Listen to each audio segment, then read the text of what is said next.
Navachaitanya competitions YouTube ఛానల్కు స్వాగతం. ఈ వీడియోలో 7వ తరగతి సాంఘిక శాస్త్రంలో 8వ పాఠమైన భక్తి సూపి అనే పాఠంలో ముఖ్య అంశాలు క్విక్గా రివిజన్ చేద్దాం. మా ఈ వీడియో మీకు నచ్చినట్లయితే లైక్ చేయండి, ఛానల్ సబ్స్క్రైబ్ చేయండి. మీ పూర్వ జ్ఞానానికి ఒక పరీక్ష. ఈ ప్రశ్నకు సమాధానం తెలిస్తే కామెంట్ రూపంలో తెలియజేయండి. ద్వైత సిద్ధాంతాన్ని ప్రబోధించింది ఎవరు? భక్తి ఉద్యమం. మానవాళి చరిత్రగతిని పరిశీలించినట్లయితే ఆది మానవుని కాలం నుండి మనిషి గాలిని, నీటిని, నేలని, నిప్పుని తన అవసరాలకు ఉపయోగించుకుంటున్నాడు. వీటి ద్వారానే తను జీవించగలుగుతున్నానని గ్రహించాడు. ఈ ప్రకృతి నియమాల వెనుక ఏదో శక్తి ఉందని నమ్మాడు. దానినే దైవమని భావించాడు. ఒక్కోసారి అవి కలిగించే ప్రమాదాలను కూడా ఎదుర్కోవాల్సి వచ్చేది. అందువలన ఈ ప్రకృతి శక్తుల పట్ల గౌరవాన్ని, భయాన్ని, ఆరాధనా భావాన్ని పెంపొందించుకున్నాడు. క్రమంగా ఈ భావనే శక్తిగా రూపాంతరం చెందిందని చెప్పవచ్చు. కాలక్రమంలో మానవ నాగరికతతో పాటు భక్తి భావన కూడా వచ్చింది. సమాజంలోని అంతర్గత సామాజిక, ఆర్థిక పరిస్థితులు, విదేశీ దండయాత్రల కారణంగా మధ్యయుగ కాలం చాలా సంస్కరణలకు గురైంది. సమాజం కులాలుగా చీలిపోయి సమాజంలో కులమత భేదాలు ఏర్పడ్డాయి. విదేశీ పాలకుల నుండి నిరంతరం ముప్పు ఉండేది. సమాజంలో చాలా నిరాశ మరియు అనైక్యత ఉండేది. ప్రజలు తమలో తాము విశ్వాసం కోల్పోయారు. ఆ సమయంలో దేశంలోని వివిధ ప్రాంతాలకు చెందిన మహాత్ములు, సాధులు, సన్యాసులు సమాజంలో సంస్కరణను తీసుకురావడానికి ప్రయత్నించారు. APDSC online exams. ఏపీడిఎస్సికి సిద్ధమవుతున్న అభ్యర్థుల కోసం నవచైతన్య కాంపిటీషన్స్ ఆన్లైన్ ఎగ్జామ్స్ అందిస్తుంది. చాప్టర్ వైస్ పరీక్షలు, రివిజన్ పరీక్షలు, గ్రాండ్ టెస్టులు. పూర్తి వివరాల కోసం నవచైతన్య ఎగ్జామ్స్ యాప్ని ఇన్స్టాల్ చేసుకోండి లేదా కాల్ చేయండి 9640717460, 9642717460. SGT, SA maths, SA social, SA biology, SA physics, SA Telugu, పీఈటీకి ప్రిపేర్ అవుతున్న అభ్యర్థులు సంప్రదించగలరు. వారు దేశంలోని ఒక భాగం నుండి మరొక ప్రాంతానికి వెళ్ళి సమానత్వం, సోదరభావం, ఐక్యత మొదలైన వాటి గురించి బోధించారు. వివిధ మతాలు మరియు సమాజంలో వర్గాల మధ్య సామరస్యం కోసం వారు తమ జీవితాలను అంకితం చేశారు. ఈ ఉద్యమం అనేక శతాబ్దాల పాటు విస్తరించింది. భక్తి ఉద్యమం 8వ శతాబ్దంలో మొదలై 17వ శతాబ్దం వరకు కొనసాగింది. ఈ ఉద్యమం దేశవ్యాప్తంగా విస్తరించింది. ఆయా మతాల్లోని మూఢనమ్మకాలు, దురాచారాలు ఆ మత సంస్కరణలకు కారణమైన కారణమయ్యాయని సంస్కరణవాదుల అభిప్రాయం. సంస్కరణవాదులు కీర్తనలతో దేవుని స్తుతిస్తూ తమ స్థానిక భాషల్లో గీతాలు పాడడం వంటివి అవలంబించారు. సమాజంలో వివిధ వర్గాల ప్రజలు వీరికి శిష్యులుగా మారారు. వీరి సమాజంలో చాలా సంస్కరణలను తీసుకువచ్చారు. వర్గ, మత, కుల భేదాలు లేకుండా అందరికీ తమ బోధనలను అందించారు. భక్తి అనగానేమి? భక్తి అనగా దేవుని యందు ప్రేమ అనగా భక్తులు తను తాను ఏ విధమైన సందేహం లేకుండా దేవునితో అనుబంధాన్ని కలిగి ఉన్నటువంటి మనఃస్థితిని. ఇది దేవుని మరియు భక్తునికి మధ్య దృఢమైన బంధాన్ని ఏర్పరుస్తుంది. విశ్వమానవ సోదరభావం మరియు సమాజంలో అందరూ సమానం అనేవి భక్తి ఉద్యమ ప్రధాన లక్షణాలు. హిందూ మతం కర్మ, జ్ఞానం మరియు భక్తిని మోక్ష సాధనకు మార్గాలుగా చెబుతుంది. మధ్యయుగ కాలంలో భక్తి ఉద్యమం అన్ని మతాల్లో ప్రసిద్ధి చెందింది. భక్తి 2 రకాలుగా ఉంటుంది. అవి సగుణ భక్తి, నిర్గుణ భక్తి. సగుణ భక్తి అనగా భగవంతుని ఒక ఆకారంలో పూజించడం. నిర్గుణ భక్తి అనగా భగవంతుని నిరాకారంగా పూజించడం. భక్తి ఉద్యమ నేపథ్యం. భక్తి ఉద్యమాన్ని ఆది శంకరాచార్యులు ప్రారంభించారు. వీరు అద్వైతాన్ని ప్రబోధించారు. మధ్వాచార్యుడు ద్వైత సిద్ధాంతాన్ని ప్రబోధించారు. రామానుజాచార్యుడు విశిష్ట ద్వైత్వాన్ని ప్రబోధించారు. ఆళ్వారులు వైష్ణవ సాధువులు, నాయర్లు శైవ సాధువులు. వీరిలో అన్ని కులాల వారు ఉన్నారు. దక్షిణ భారతదేశంలో ముఖ్యంగా తమిళనాడులో వీరు భక్తి ఉద్యమాన్ని వ్యాప్తి చేశారు. ఆ తర్వాత బసవేశ్వరుడు కర్ణాటకలో, తుకారాం, నామీదేవ్, సమర్థ రామదాస్ మొదలగు వారు మహారాష్ట్రలో, రామానందుడు, కబీర్, రవిదాస్, సూరదాస్, మీరాబాయి మున్నగవారు ఉత్తర భారతదేశంలో భక్తి ఉద్యమాన్ని ప్రాచుర్యంలోకి తెచ్చారు.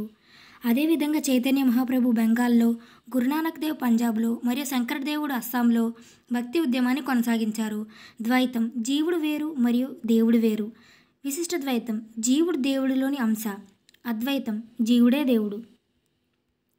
భక్తి ఉద్యమం ప్రధాన లక్షణాలు. భగవంతుడు ఒక్కడే. మోక్షాన్ని సాధించే మార్గాల్లో భక్తి ప్రముఖమైనది. భక్తి అనగా తనకు తాను దేవునికి సమర్పించుకోవడం. మానవులందరిలో సమానత్వాన్ని నొక్కి చెబుతుంది. కులం, తెగ, వర్గం మొదలగు వ్యత్యాసాలను తిరస్కరించింది. భక్తి ఉద్యమకారులు వివిధ ప్రదేశాలకు ప్రయాణం చేస్తూ అక్కడి స్థానిక భాషల్లో భక్తి భావనలను ప్రచారం చేస్తూ బోధనలు చేసేవారు. ఇప్పుడు హిందూ, ముస్లిం, సిక్కు మతాలకు చెందిన కొందరు సంస్కర్తలు మరియు వారు చేసిన బోధనల గురించి తెలుసుకుందాం. ఆది శంకరాచార్య. కేరళలోని కాలాడి గ్రామంలో ఆది శంకరాచార్యులు జన్మించారు. వీరు 5 సంవత్సరాల వయసులోనే సన్యాసం స్వీకరించారు. వీరు అద్వైత సిద్ధాంతాన్ని ప్రబోధించారు. ఆది శంకరాచార్యులు భారతదేశ నలుదిక్కుల అనగా ఉత్తరాన బదరి, దక్షిణాన శృంగేరి, తూర్పున పూరి, పడమరన ద్వారకలో 4 శక్తిపీఠాలను ఏర్పాటు చేశారు. వివేక చూడామణి, సౌందర్య లహరి, శివానంద లహరి, ఆత్మబోధ మున్నగునవి వీరి రచనలు. 32వ సంవత్సరంలో వీరు నిర్యాణం చెందారు. భారత సనాతన ధర్మంలో వీరిని గొప్ప మత సంస్కర్తగా భావిస్తారు. రామానుజాచార్యుడు. రామానుజాచార్యులు ఒక తత్వవేత్త మరియు సంఘ సంస్కర్త. వీరు దక్షిణ భారతదేశంలోని శ్రీపెరంబూదూరులో క్రీస్తు శకం 101 సంవత్సరంలో జన్మించారు. వీరు వైష్ణవ సిద్ధాంతానికి తాత్విక విచార పునాదులను అందించారు. వీరు విశిష్ట ద్వైత్వాన్ని ప్రబోధించారు. భగవంతుని పట్ల సంపూర్ణ సమర్పణ భావంతో మోక్షాన్ని సాధించవచ్చని ప్రతి ఒక్కరికి బోధించారు. రామానుజాచార్యులు శ్రీభాష్యం అనే పేరుతో బ్రహ్మసూత్రాలను వ్యాఖ్యానించారు. మధ్వాచార్యులు. 13వ శతాబ్దంలో మాధ్వాచార్యులు కర్ణాటక రాష్ట్రంలోని పశ్చిమ తీరంలో జన్మించారు. వీరు ద్వైత సిద్ధాంతాన్ని ప్రాచుర్యంలోకి తెచ్చారు. ద్వైతం అనగా 2 అని అర్థం. దీని ప్రకారం బ్రహ్మ మరియు ఆత్మ 2 వేర్వేరు అంశాలు. మోక్ష మార్గానికి భక్తి ప్రధాన ఆధారం. ద్వైత సిద్ధాంతం ప్రకారం ఈ ప్రపంచం అనేది భ్రమ కాదు, వాస్తవం. బ్రహ్మ, ఆత్మ మరియు పదార్థాలనే ప్రకృతిలో ప్రత్యేకమైనవి. బ్రహ్మాత్మ మరియు పదార్థాలనే ప్రకృతిలో ప్రత్యేకమైనవి. వల్లభాచార్య. దక్షిణ భారతదేశంలో వల్లభాచార్యులు మరో ముఖ్యమైన వైష్ణవ సన్యాసి.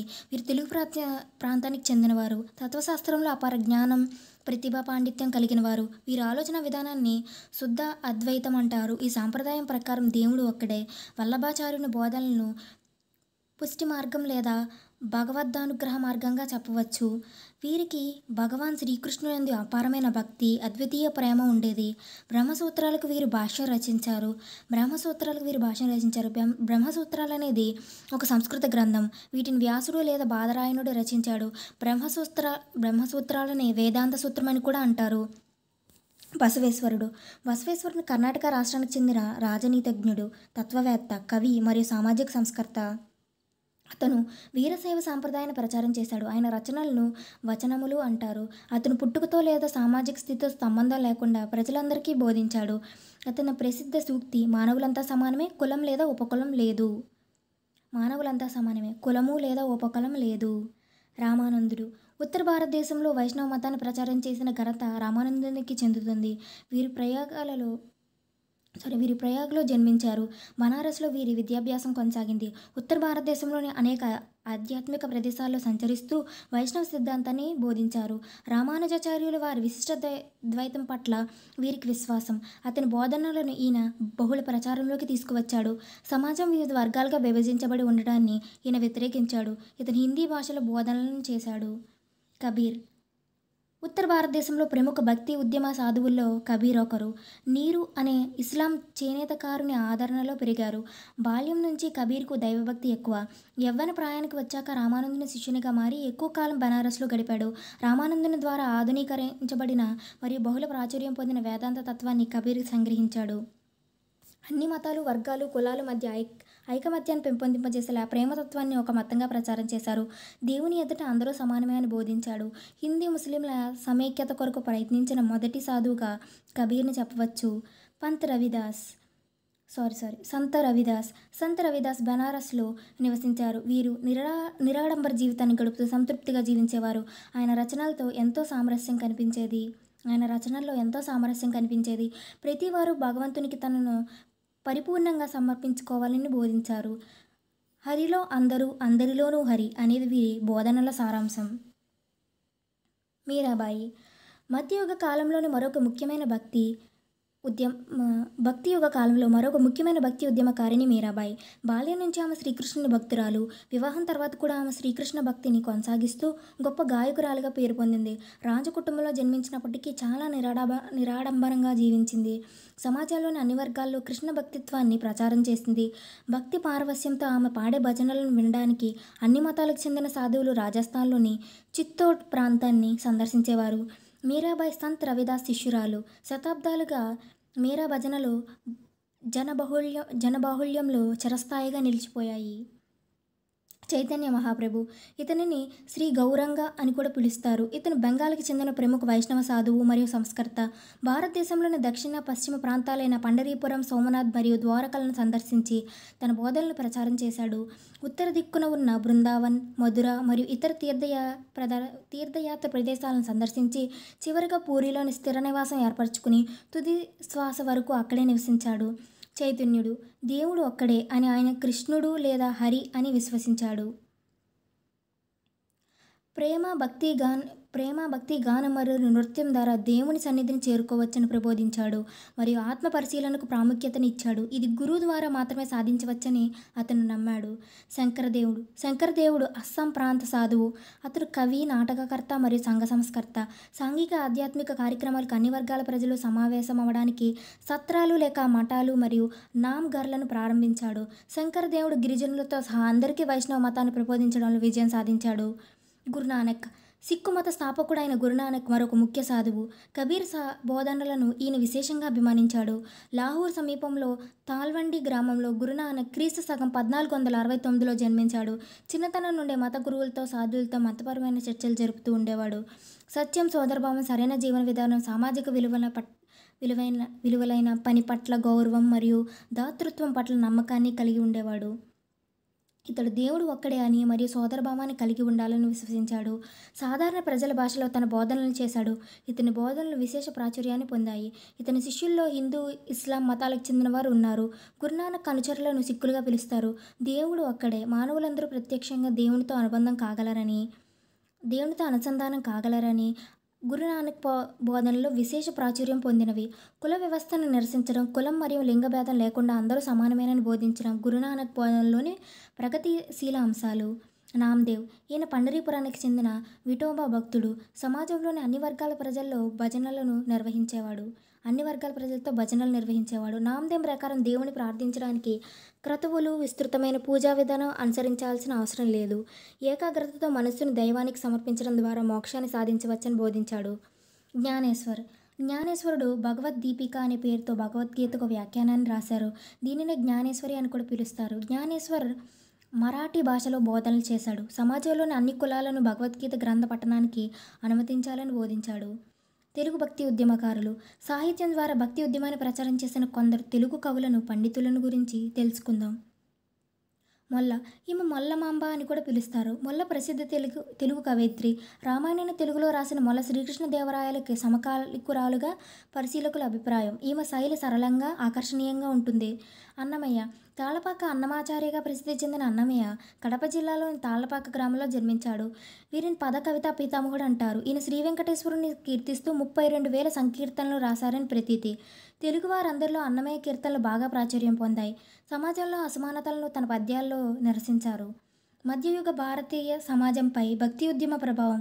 భక్తి ఉద్యమకారులు కుల వివక్షతను తిరస్కరించడం అనేది భక్తి ఉద్యమం వలన కలిగిన అతి ముఖ్య సామాజిక ప్రభావం. ఈ ఉద్యమం మత సహనాన్ని ప్రోత్సహించింది. భక్తి ఉద్యమ సాధకులు సహనాన్ని, ఏకేశ్వరోపాసనను బోధించారు. సమాజంలోని విభిన్న వర్గాల మధ్య సామరస్య భావనను పెంపొందించింది. భక్తి ఉద్యమం మానవతా దృక్పథాన్ని పెంపొందించే ప్రయత్నం చేసింది. సూఫీ ఉద్యమం. ఇస్లాం మతంలోని సాంఘిక మత సంస్కరణ ఉద్యమాన్ని సూఫీ ఉద్యమం అని అంటారు. సూఫీ తత్వం విశ్వమానవ ప్రేమ మరియు సమతావాదాన్ని ప్రచారం చేసింది. సూఫీ అనే పదం సాప్ అనే అరబిక్ పదం నుంచి గ్రహించబడింది. సాప్ అనగా స్వచ్ఛత లేదా శుభ్రత. సూఫీ సన్యాసులు నిరంతరం ధ్యానంలో గడుపుతూ సాధారణ జీవనం గడిపేవారు. సూఫీయిజం యొక్క విశిష్ట లక్షణాలు. దేవుడు ఒక్కడే, అందరూ దేవుని సంతానమే. సాటి మానవుని ప్రేమించడం అంటే భగవంతుని ప్రేమించడమే. భక్తితో కూడిన సంగీతం దేవుని సన్నిధిని చేరడానికి ఉన్న మార్గాల్లో ఒకటి. వహదాల్ ఉల్ ఉజాద్ అనగా ఏకేశ్వరోపాసనని సూఫీ తత్వం విశ్వసిస్తుంది. ఖ్వాజా మొజాయుద్దీన్ చిస్తీ. ఖ్వాజా మోయినుద్దీన్ చిస్తీ భారతదేశానికి చెందిన గొప్ప సూఫీ సాధువు. భారతదేశంలో చిస్తీ పద్ధతి వీరి ద్వారా స్థాపించబడింది. ఖ్వాజా మోయినుద్దీన్ చిస్తీ క్రీస్తు శకం 1143లో పెర్షియాలోని సియిస్తాల్లో జన్మించారు. వీరు క్రీస్తు శకం 1192లో భారతదేశాన్ని సందర్శించారు. ప్రేమ విశ్వమానవ సౌభ్రాతృత్వం అనే అంశాలను ప్రచారం చేశారు. మొయినుద్దీన్ చిస్తీ దర్గా భారతదేశంలో రాజస్థాన్లో అజ్మీర్లో ఉన్నది. ఈ పవిత్ర స్థలంలో ఖ్వాజా మొయినుద్దీన్ చిస్తీ పవిత్ర సమాధి ఉంది. నిజాముద్దీన్ నిజాముద్దీన్ ఔలియా చిస్తీ సాధువులో అత్యంత ప్రసిద్ధిగాంచినవాడు. ఈయన కాలం 1235 నుంచి 1325. నిజాముద్దీన్ ఔలియా చిస్తీ సాధువులో అత్యంత ప్రసిద్ధిగాంచినవాడు. ఇతను బాబా ఫరీద్ యొక్క శిష్యుడు. భగవంతుని సాక్షాత్కారానికి దారితీసే ప్రేమకు ఆయన అధిక ప్రాధాన్యత ఇచ్చాడు. భగవంతుని ఎడల ప్రేమ అనగా మానవత్వంతో కూడిన ప్రేమ అని చెప్పాడు. ఆ విధంగా ఇతను విశ్వవ్యాప్త ప్రేమ మరియు సోదరభావం అనే సందేశాన్ని వ్యాప్తి చేశాడు. ఫరీదుద్దీన్ గంజ్ ఈ షక్కర్, షేక్ నిజ్మతుల్లా మరియు ఖ్వాజా ఫీర్ మహమ్మద్ మొదలగు వారు ఇస్లాంలోని ఇతర ప్రముఖ సూఫీ సాధువులు. సూఫీ ఉద్యమ ప్రభావం. సూఫీలు దేశవ్యాప్తంగా పర్యటించి నిరుపేదలకి, గ్రామీణ ప్రాంతాల వారికి తమ బోధనలు చేర్చగలిగారు. వారు స్థానిక భాషలో తమ బోధనలు చేసేవారు. వీరు అతి సాధారణ నిరాడంబర జీవనాన్ని గడిపేవారు. ప్రస్తుత సామాజిక క్రమంపై భక్తి సూఫీ ఉద్యమ సాధువుల ప్రభావం. భక్తి సూఫీ ఉద్యమాల ప్రజల జీవన విధానాన్ని, సంస్కృతి, సాంప్రదాయాలు, ఆచార వ్యవహారాలను ప్రభావితం చేశాయి. అప్పటి సమాజంలో ఉన్న కుల మత అసమానతలను భక్తి ఉద్యమ సాధువులు మరియు వారి అనుచరులు తీవ్రంగా వ్యతిరేకించారు. వ్యవసాయం, చేనేత హస్తకళల్లో శ్రమ విలువ కలిగిన గౌరవం పెంపొందింది. భక్తి ఉద్యమ ప్రేరణతో కొత్త సామ్రాజ్యాలు స్థాపించబడ్డాయి. వాటికి ఉదాహరణ విద్యారణ్య స్వామి ప్రేరణతో విజయనగర సామ్రాజ్యం, సమర్థ రామదాస్ స్వామి ప్రేరణతో శివాజీచే మరాఠా సామ్రాజ్యం. ఇవి వాటికి ఉదాహరణలు. సాధారణ ప్రజలను ఆకట్టుకునేలా పాటల్ని, పద్యాల్ని భక్తి ఉద్యమ సాధువులు రచించారు. ఇవి ప్రాంతీయ భాషలో సాహిత్యాన్ని వికసింపజేసేలా చేశాయి. వాటికి ఉదాహరణలు అక్క మహాదేవి రచనలు, మీరాబాయి భజనలు, గోదాదేవి రచించిన తిరుప్పావై. సూఫీ సాధువులు ఏకేశ్వరోపాసనను, నిరాడంబర పూజా విధానాన్ని ప్రచారం చేశారు. మూఢనమ్మకాలను నిరసించారు. ఈ అంశాలను వారి పాటలు, పద్యాలు ప్రముఖంగా ప్రస్తావించేవారు. దైవాన్ని స్తుతించడంలో సంగీతానికి విశేష ప్రాధాన్యత ఉండేదని భావించారు. ఉదాహరణకి కవ్వాలి. నిరాడంబరత, క్రమశిక్షణతో కూడిన జీవనం, ముస్లిం మతం పట్ల నిబద్ధత మొదలగునవి సమాజాన్ని సూఫీయిజం పట్ల ఆకర్షితులయ్యేలా చేసింది. మరికొన్ని ఉపనిషత్తులు అనగా వీటికి వేదాంతం అని పేరు. ఇవి వేదాల్లో చివరి భాగాలుగా చెప్పబడినవి. నిగూఢ అర్థం అనగా ప్రత్యేక ఆసక్తి లేదా జ్ఞానంతో కొందరు సాధువులు తెలుసుకున్న తత్వజ్ఞానం. సమతావాదం అనగా అందరూ సమానమేనన్న ఆలోచన విధానం. పరవశం అనగా వ్యక్తి తనను తాను మర్చిపోయే భావాతీత స్థితి. మోక్షం అనగా భౌతిక విషయాలకు అతీతమైన చైతన్యాన్ని పొంది ఆత్మ భగవత్ సాన్నిధ్యాన్ని చేరడం. మోక్షం అనగా భౌతిక విషయాలకు అతీతమైన చైతన్యాన్ని పొంది ఆత్మ భగవత్ సన్నిధానాన్ని చేరడం. All the best. Thank you.